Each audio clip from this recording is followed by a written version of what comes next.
ഞാൻ ശ്രീ വേണുഗോപാലിലേക്ക് പോവാണ്. ശ്രീ വേണുഗോപാൽ, ഞാൻ കരുതിയത് തൃപ്പൂണിത്തുറ എന്ന പ്രദേശം എല്ലാം തികഞ്ഞൊരു സ്ഥലമെന്നാണ് കരുതിയത്. മാത്രമല്ല, ചെയർപേഴ്സൺ പറഞ്ഞു എല്ലാം കൊണ്ടും ആരോഗ്യകരമായിട്ടുള്ള ജീവിതം പ്രദാനം ചെയ്യുന്നു ഭരണകൂടം. അത് മാത്രമല്ല, വികസനത്തിൻ്റെ കാര്യങ്ങളൊക്കെ പറഞ്ഞു. താങ്കൾ നേരത്തെ അധ്യക്ഷനായിരുന്നു, ഈ നഗരസഭയുടെ അധ്യക്ഷൻ ആയിരുന്നു അല്ലേ? അപ്പോൾ കഴിഞ്ഞ 5 വർഷത്തെ പ്രവർത്തനങ്ങളെ എങ്ങനെ വിലയിരുത്തുന്നു? എന്താണ് കോൺഗ്രസിൻ്റെ പ്രതീക്ഷ? ഇനി നിങ്ങൾ അധികാരം തിരിച്ചു പിടിക്കുമോ? നമുക്കൊരു പഴഞ്ചൊല്ലുണ്ട്, എല്ലാം തികഞ്ഞൊരു വസ്തു പോലും തണ്ടാർ മകൻ അങ്ങ് ചമച്ചതുണ്ടോ. ചെയർപേഴ്സൻ്റെ ഉത്തരത്തിനുള്ള മറുപടി അതിലുണ്ട്. ഈ നഗരസഭ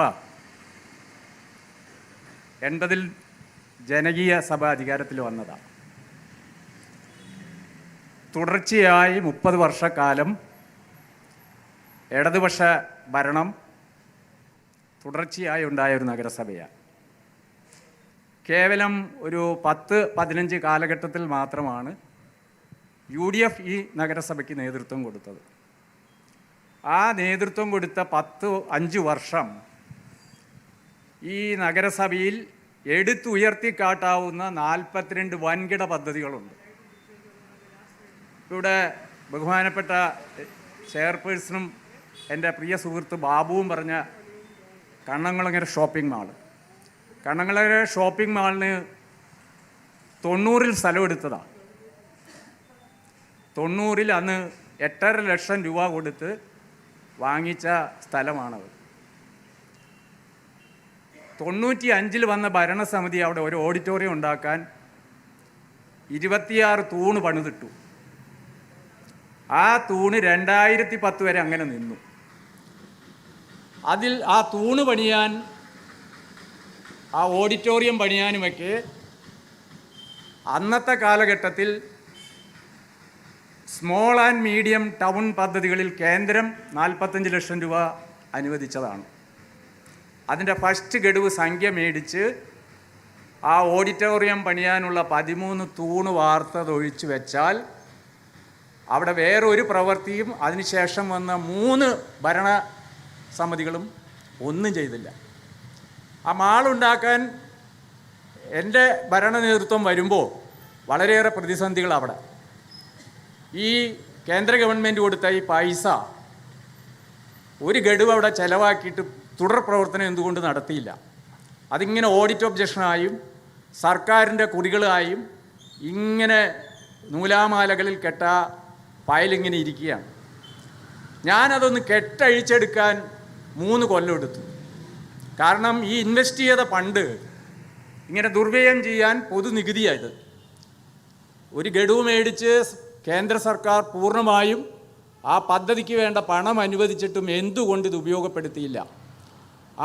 അതിനെല്ലാം മറുപടി കൊടുത്ത് പബ്ലിക് അക്കൗണ്ട്സ് കമ്മിറ്റി മുമ്പാകെ അത് ബോധ്യപ്പെടുത്തിയതിന് ശേഷമാണ് ആ തൂണ് പൊളിക്കാനുള്ള അനുമതി തന്നത്. അപ്പോഴത്തേക്ക് എൻ്റെ ഭരണം പിന്നെ 20 മാസമാണുള്ളത്.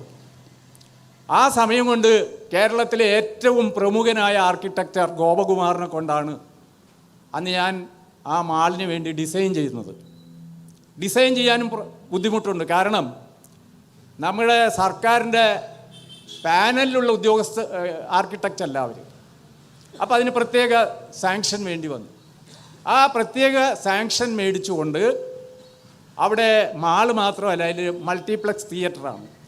അന്ന് കേരളത്തിൽ ഒരു കോർപ്പറേഷനിലോ പഞ്ചായത്തിലോ മുനിസിപ്പാലിറ്റിയോ ആ തരത്തിലൊരാശയവുമില്ല.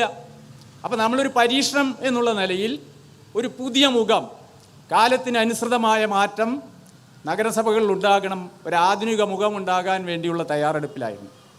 എനിക്ക് കിട്ടിയ 12 മാസം കൊണ്ട് അത് പൈലടിച്ച് അണ്ടർഗ്രൗണ്ട് പാർക്കിംഗ്, അതൊരു നിലയാണ്.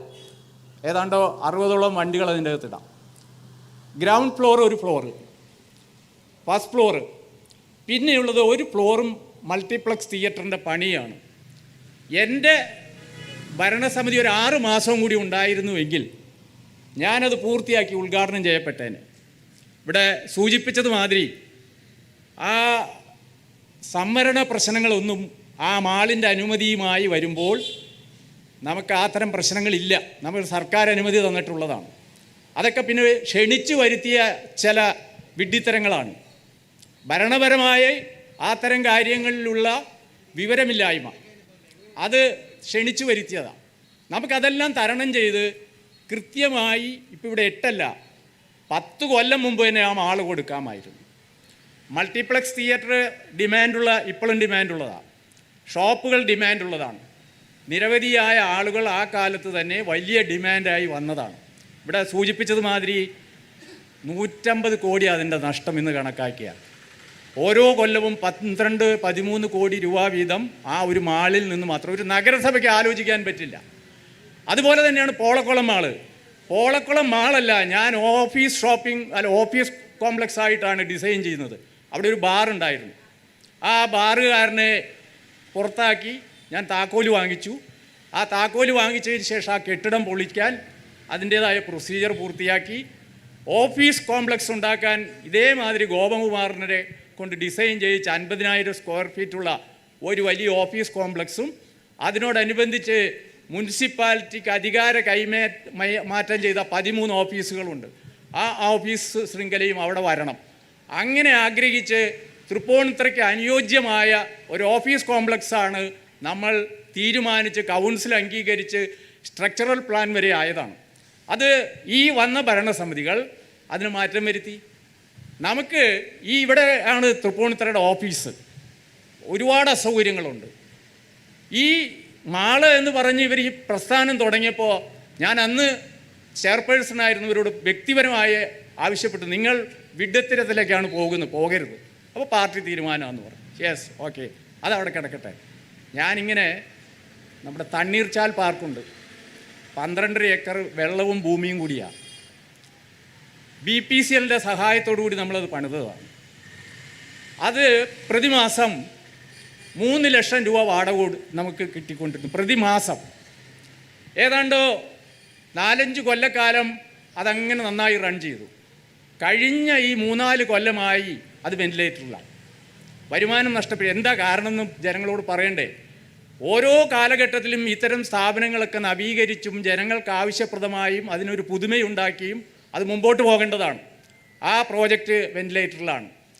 നമ്മുടെ ഈ പ്രദേശങ്ങളിലെല്ലാം കൂടി കർഷക colony community hall, Poyinthara colony community hall, Panakkal community hall പണി പൂർത്തിയാക്കാതെ അവിടെ കിടക്കുന്നു. Valiyathara community hall, Bhaskaran colony community hall, ഇതെല്ലാം UDFൻ്റെ ഭരണകാലത്ത് നിർവഹിച്ച കമ്മ്യൂണിറ്റി ഹാളുകൾ. അതെല്ലാം ഇന്ന് പട്ടികൾ പ്രസവിക്കുന്ന കേന്ദ്രമായി മാറി. ഈ പട്ടികൾ പ്രസവിക്കാനുണ്ടായ സാഹചര്യം നമ്മൾ കേരളത്തിലെ ഏറ്റവും സെൻസിറ്റീവായ വിഷയമാണല്ലോ. ഇന്ന് നമ്മളെല്ലാം അതിൻ്റെ പ്രയാസം അനുഭവിക്കുന്ന ആളുകളാണ്. ഇവിടെ ABC programme, animal birth control പ്രോഗ്രാമുമായി ബന്ധപ്പെടുത്തി തൃപ്പൂണിത്തുറ മൃഗാസ്പത്രിയിൽ എൻ്റെ ഭരണകാലത്ത് അവിടെ ആസ്പത്രി ഉണ്ടാക്കുകയും പട്ടികളെ ഓപ്പറേറ്റ് ചെയ്യുകയും അതിനുവേണ്ട കൂടുകളും സൗകര്യങ്ങളും ചെയ്ത് കുറേ നാളുകൾ ആ പ്രവർത്തനം പോയി. ഈ ഭരണസമിതികൾ വന്നതിന് ശേഷം അതിൻ്റെ പ്രവർത്തനം നടന്നിട്ടില്ല. സർക്കാർ ആവർത്തിച്ച് ഇപ്പോൾ പറയുമ്പോൾ 10 കൊല്ലം മുമ്പ് UDF കേന്ദ്ര സർക്കാരിൻ്റെ നിർദ്ദേശാനുസരണം ABC പ്രോഗ്രാം ഫലപ്രദമായി നമ്മുടെ സംസ്ഥാനത്ത് നടപ്പാക്കുന്നതിന് മുമ്പ് മാതൃകാപരമായി തൃപ്പൂണിത്തുറയിൽ നടപ്പാക്കിയ ഒരു നഗരസഭയായിരുന്നു. ഓക്കെ, വരട്ടെ. ഞാൻ ഇന്ന് നിങ്ങളുടെ ഈ ജനൻ TV-യുടെ ഈ പരിപാടികൾ രാത്രി 12 മണിവരെ ആയാലും ഞങ്ങൾ നടത്തിയ വികസന പ്രവർത്തനം പറഞ്ഞ് അവസാനിക്കില്ല. മാത്രമല്ല, ഞാൻ പറഞ്ഞു വരാം. ഇപ്പോൾ ചിത്രപ്പുഴ മാമല ഒരു ബണ്ട് റോഡുണ്ട്, 3.5 കിലോമീറ്ററാണ്. അന്ന് അത് സൗജന്യമായി 42 പേരുടെ സൗജന്യ ഭൂമിയാണ്. ഭവൻസ് വിദ്യാമന്ദിറിൻ്റെ മാത്രം 1 ഏക്കർ 57 സെൻറ്റ് ഭൂമിയുണ്ട്. ജയലക്ഷ്മിയുടെ 42 സെൻറ്റ് ഭൂമിയുണ്ട്. ഗ്രിഗോറിയസ് തിരുമേനിയുടെ 30, അങ്ങനെ 42 ഭൂമികൾ സൗജന്യമായി. അതുപോലെ തന്നെ IOCയുടെ ഭൂമിയുണ്ട്. ഇതെല്ലാം 20 മീറ്റർ ഒരു വലിയ റോഡാണ്, 4 വരി പാതയാണ്. ആ പാത നമ്മൾ കുറ്റിയിട്ടു, സർവേ ചെയ്ത് കുറ്റിയിട്ട് ആ പദ്ധതി അവിടെ കിടക്കുകയാണ്. 1 ഇഞ്ച് മുമ്പോട്ട് പോയിട്ടില്ല. ഞാൻ ആ ഭൂമി എടുത്തിട്ട് കുറ്റിയടിച്ച് അതിനുള്ള അനുമതികളെല്ലാം ആക്കി നമ്മൾ നടപടിയിലേക്ക് നീങ്ങുമ്പോഴാണ് തെരഞ്ഞെടുപ്പ് വരുന്നത്. അതവിടെ കിടക്കട്ടെ. നമ്മളെല്ലാം ആധുനിക സമൂഹത്തിലേക്ക് നീങ്ങുന്നവരാണ്. ഒരുപാട് പൊല്യൂഷൻ നമ്മൾ അനുഭവിക്കുന്നവരാണ്. നമ്മൾ തൃപ്പൂണിത്തുറയിൽ ഒരു ഗ്യാസ് ശ്മശാനമുണ്ട്, ഒരെണ്ണമല്ല, ഇരുമ്പനത്തും ഞാൻ പണിതു അതേ സമയത്ത് തന്നെ. ഇവിടെ 2 ചേമ്പറും അവിടെ 1 ചേമ്പറുമായിരുന്നു. ആ ഗ്യാസ് ശ്മശാനം നമ്മളിവിടെ 1 മാസത്തോളം അത് ഉപയോഗിച്ചു. ഉപയോഗം കഴിഞ്ഞപ്പോൾ ഇവിടുത്തെ ഹിന്ദു സഭകൾ ഒന്നിച്ചു കൂടി ഹിന്ദുക്കൾക്ക് ഗ്യാസ് ശ്മശാനത്തിൽ സംസ്കാരം നടത്തിയാൽ മോശം കിട്ടില്ല, വലിയ പ്രചരണം. ആ പ്രചരണം എല്ലാവർക്കും ഇപ്പോൾ കുഴപ്പമില്ല, അന്ന് വലിയ പ്രശ്നങ്ങളായിരുന്നു. കാരണം ഗ്യാസിൽ വെച്ച് സംസ്കരിച്ചാൽ എല്ല് കിട്ടില്ല, പല്ല് കിട്ടില്ല, സഞ്ചയനം നടത്താൻ പറ്റില്ല, ഇത്തരം കള്ളപ്രചരണങ്ങൾ നടത്തി അതിന് പെട്രോൾ ഒഴിച്ചു കൊടുത്തതാരാ? ഇവിടുത്തെ ഇടതുപക്ഷം. വലിയ ശക്തമായ വർഗീയത ഇളക്കി വിട്ട തെരഞ്ഞെടുപ്പിന് മുമ്പ് UDF-നെ പരാജയപ്പെടുത്താൻ ഒന്നിച്ചു നിന്ന 2 കക്ഷികളാണ് ഇവിടുത്തെ BJP-യും ഇടതുപക്ഷവും. യാതൊരു സംശയവുമില്ല. ഞാൻ ആ പദ്ധതി 10 കൊല്ലമായിട്ട് നമ്മൾ ഇന്നെല്ലാം ഗ്യാസ് ശ്മശാനത്തിൽ വീട്ടിൻ്റെ മുകളിൽ ടെറസിലാണ് വെക്കണത്. ഇപ്പോഴും ആ 2 ശ്മശാനങ്ങളും ഒന്ന് ഉപയോഗപ്പെടുത്താൻ ഉള്ള ഒരു മനസ്സില്ല. 65 ലക്ഷം രൂപ പൊതുപണമാണ്. എന്താ അതിനുള്ള തയ്യാറെടുപ്പ് നടക്കാത്തത്? ഏതെങ്കിലും ഈ 2 കക്ഷികളിൽ ആരെങ്കിലും, അല്ലെങ്കിൽ ഭരണത്തിലിരിക്കുന്നവർ ഒരു നിശ്ചയദാർഢ്യത്തോടു കൂടി നമ്മളുടെ സംസ്കരണം അതൊരു മാലിന്യമില്ലാതെ ജനങ്ങൾക്ക് സൗകര്യപ്രദമായി നടത്തിക്കൊണ്ടുപോകാനുള്ളൊരു ഇച്ഛാശക്തി ഈ നഗരസഭയ്ക്ക് ഉണ്ടായിട്ടില്ല.